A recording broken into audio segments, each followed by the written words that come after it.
Ditën e djeshme në hapjen e fushatës elektorale të Partisë Socialiste për zgjedhjet parlamentare të 11 majit, Edi Rama nuk bëri asnjë përpjekje për të sjellë një narrativ të re, një vetë reflektim të thellë pas më shumë se një dekade në pushtet, apo një projekt të besueshëm për të ardhmen. Në vend të kësaj, ai zgjodhi të përsërisë një slogan që e ka konsumuar prej kohësh, se vetëm Partia Socialiste, vetëm ai vet, mund ta çojë Shqipërinë në Bashkimin Evropian. Ky pretendim, i përsëritur me vetbesim të sforcuar dhe të ndihmuar nga spektakli mediatik në sheshin Skënderbej, përbën jo vetëm një keq përdorim të një aspirate të përbashkët kombëtare, por edhe një formë të rafinuar manipulimi elektoral që bie ndesh me çdo logjik politike dhe diplomatike që e karakterizon procesin e integrimit evropian. Në thelb, Rama po përpiqet ta shes integrimin si një pronë private e politike të kontrolluar nga partia e tij, duke zhndërruar një proces kompleks, shumë palësh dhe të ndikuar nga reforma të thella të brendshme në një mjet për të legjitimuar pushtetin e tij personal, ku çështja varet ekskluzivisht nga autoriteti dhe mundësitë e tij.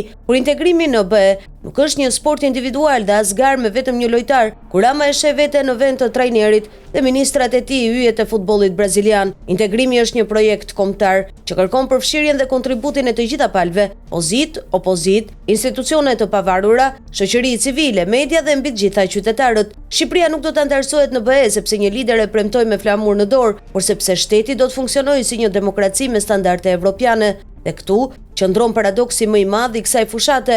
Rama thotë se është garant i integrimit, ndërkohë që realiteti i qeverisjes së tij është gjithnjë më larg modelit evropian. Për të kuptuar se sa i pashëndosh është ky pretendim, mjafton të shohim qëndrimin e vetë Europës pas zgjedhjeve të fundit në Gjermani.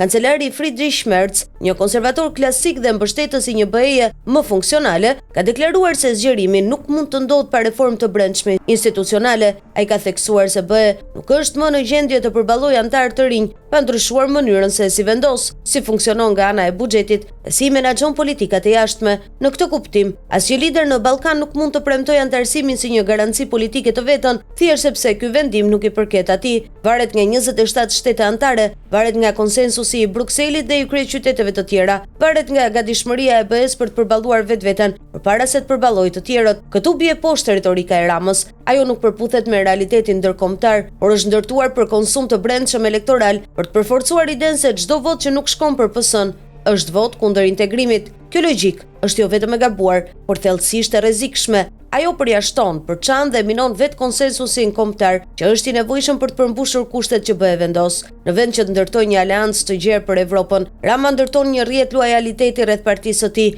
ku çdo institucion shtetëror është zgjatimi i pushtetit ekzekutiv dhe ku asnjë aktor jashtë këtij rrethi nuk shihet si bashkëpunëtor, por si pengesë. Dhe ja ku vjen pika më thelbësore për këtë fushat. Edi Rama nuk po e afron Shqipërinë me BE-n, përkundrazi, po e largon në mënyrë strukturale, sepse po krijon një realitet politik që nuk i përngjan më asnjë modeli evropian.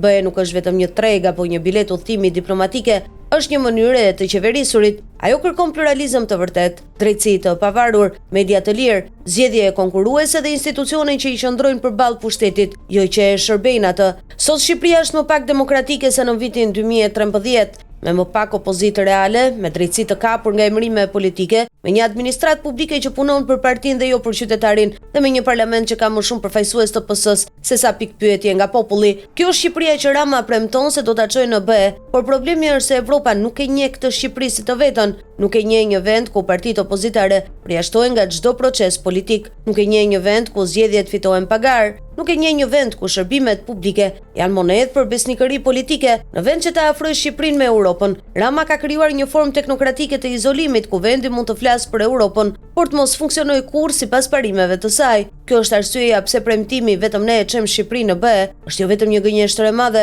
por një pengesë për vetë procesin, sepse, për ironi, sa më shumë që Rama mbështet idenë se ai është i pazëvendësueshëm në këtë rrugë, aq më shumë BE kupton se Shqipëria ka një problem me funksionimin e demokracisë. Kjo është arsyeja pse rruga drejt antarësimit bëhet më e largët, jo më e afërt. E vërteta është se asnjë lider nuk çon një vend në BE, por një vend shkon në BE vetëm kur liderët e tij lënë ato të funksionojë i lirë, demokratik dhe europian brenda vetes. Dhe sa kohë që kjo nuk ndodh, Shqipëria e Ramës nuk ka rrugë drejt Brukselit, jo sepse se do, por sepse nuk i ngjan më.